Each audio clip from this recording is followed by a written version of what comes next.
Hello friends. So in today's session on economic survey, now we are going to discuss about the various components or chapters within this economic survey.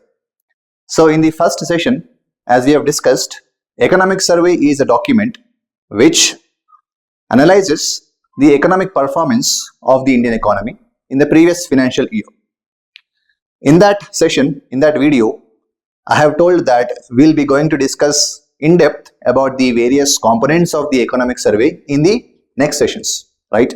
So in today's session, in this session, let us talk about the highlights of the economic survey and the various chapters within the economic survey. As I said, this economic survey is prepared by the Chief Economic Advisor and his team within the Department of Economic Affairs.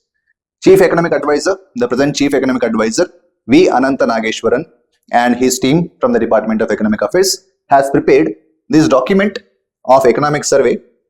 And this economic survey, if you look at the contents of the economic survey, the entire analysis of the Indian economy has been explained very clearly in the form of 13 different chapters. So a total of 13 chapters which explains each and every aspect, each and every dimension, each and every sector of the Indian economy, and what are the various indicators, what are the various trends, and what are the various growth parameters of the Indian economy has been clearly explained in these 13 chapters of the economic survey document. So in this, the first chapter that we are going to discuss now is the state of the economy getting back into the fast lane. So this first chapter, the name itself suggests, this chapter it will give us a very comprehensive or a very broad understanding about the status of the Indian economy and also the global economic scenario which is ongoing in the previous financial year. So the first chapter that we are going to discuss today in this session is state of the economy getting back into the fast track. So in this first chapter, the economic survey, it tries to give us a brief understanding about the Indian economy, the status of the Indian economy, the various components and the various sectors within the Indian economy, how they have progressed in the previous year, and it also gives us an idea about the external environment, the global economic scenario in the developed countries and the advanced countries of the world. So if you look at this first chapter, getting back into the fast lane. So the name of the chapter, the title of the chapter itself suggests that the Indian economy is getting back into the fast growth trajectory, which Indian economy has witnessed in the previous years. So what does this mean? So what exactly is the economic survey trying to highlight here? It highlights that due to various global uncertainties, due to global challenges, due to various risks and uncertainties that the Indian economy has been facing in the previous years, especially due to COVID-19 and the external environment, which is very uncertain these days. So in spite of these headwinds, in spite of these challenges, the Indian economy has still progressed quite steadily, and it has witnessed a steady growth rate in the previous year. And now it is on the path of getting back into the fast growth rate trajectory, which it has seen in the previous years. So this economic survey, it highlights that the Indian economy is again picking up its pace of development, picking up its pace of growth, which it has seen in the previous years. So there are various factors that are involved in it. There are various aspects, both domestic and international, which are involved in this particular growth journey of the Indian economy, which Indian Economic Survey has tried to very succinctly highlight and analyze in this document that we are going to discuss right now. So starting with what is the global economic scenario or the global economic overview that the economic survey is trying to highlight here. Global economy has been steady throughout the previous financial year, but the growth rate has been uneven across the various countries, across different regions in the world.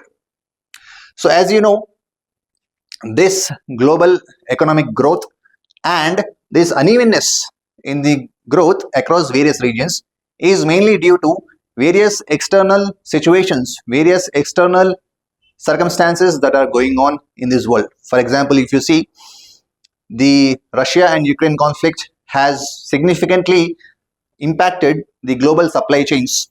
The trade tensions in different countries, especially when you talk about Trump administration imposing high tariff rates on India, BRICS countries, China, and other countries, including Europe, and the rising commodity prices due to trade disruptions that are going through the Red Sea, and inflationary pressures, the tightening of the monetary policy stances by various central banks, including India, and subdued investment growth across the economies, including India and other economies. So all these factors have played a part in this global growth and also this unevenness in the global growth that we have seen in the previous year. This economic survey also highlights that the manufacturing sector has slowed down in some parts of the world, including Europe and also in Asia, mainly due to, as I said, supply chain disruptions because of these global conflicts, or as we call it as the geopolitical conflicts of the world. In spite of these risks and uncertainties, this economic survey also highlights that the services sector has performed quite better. The services sector has performed better, and it has also contributed towards the economic growth and economic stability across different countries, including India. So the weakening of the manufacturing sector has been somewhat substituted by the services sector growth in various parts of the world, including India. Inflationary pressures and geopolitical tensions and trade risks, monetary policies across the different countries, and the central banks have been impacting the monetary policy rates. So all these are having an impact on the global economic growth rate of the world. When it comes to India's economic performance, so what does this economic survey highlight about the Indian economic performance in the previous financial year? This economic survey highlights that the Indian economy, the real GDP growth is estimated to grow at 6.4% in the previous fiscal. Financial year 25 means financial year starting from 1st of April 2024 till 31st of March 2025. So this financial year, the survey says that the India's real GDP is estimated to grow at 6.4%, which is somewhat a significant growth rate amidst the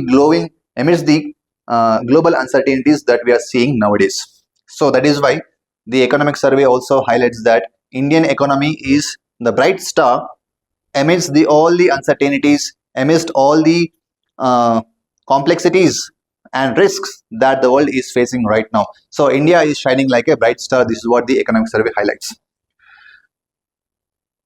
The growth in the Indian economy has been driven by agriculture and services sector.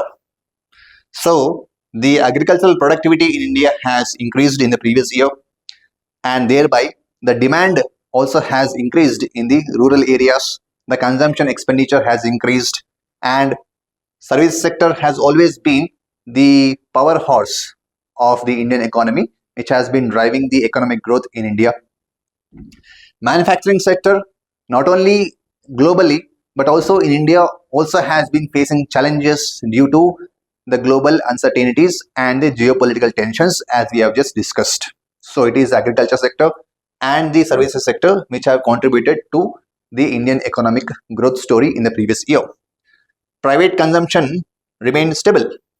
Macroeconomic stability was maintained through a combination of factors. So private consumption has been stable, and the macroeconomic situation in India also has been quite stable due to various factors that are at play, including the fiscal discipline that has been maintained by the government and the trade surplus that we have witnessed by the trade in services that we are carrying on with other countries, and in services sector growth, healthy remittances growth, and various other combination of factors have contributed to this stability in the macroeconomic outlook of India. This survey in this first chapter also highlights what is the outlook and the future prospects of the Indian economy for the upcoming financial year. So this economic survey, it not only gives us a progress report or a progress card about how well the economy has performed in the previous year, but it also gives us some prospects and outlook, future outlook about how the Indian economy is going to perform in the coming financial year or the upcoming financial year. In this, the economic survey says that the growth prospects for the next fiscal year are quite balanced. It says that there are a lot of challenges, and at the same time the opportunities are also quite well in India. So there are challenges at the one side, and it is balanced with opportunities and optimism also at the other side. So the growth prospects are quite balanced. So what are the challenges that the economic survey is trying to identify here? Global uncertainties like trade risks, trade tensions, geopolitical tensions, risks in commodity price shocks. So the prices of the commodities may be increased, maybe get inflated. So this also may pose a significant challenge and risk to the Indian economic growth in the coming financial year. But what are the various positives that the Indian economy can catch up in the coming financial year? Investment pickup in private capital goods, improvement in consumer confidence, wage growth in the corporate sector, rural demand being strong, and structural reforms, and a combination of other factors. So we have a balanced outlook and balanced future prospects for the growth in the coming financial year. This is what the economic survey is trying to highlight in this chapter 1 of the economic survey document. So I hope this economic survey series has been quite insightful and also interesting. So in the upcoming sessions, we'll be further delving into the other chapters, other components of the Indian economic survey. Basically, we'll be covering all the 13 chapters of the Indian economic survey, and we'll try to cover this entire session, this entire series in this span of time in the upcoming time. So thank you, and stay tuned to the upcoming series, upcoming sessions on the economic survey. Thank you so much.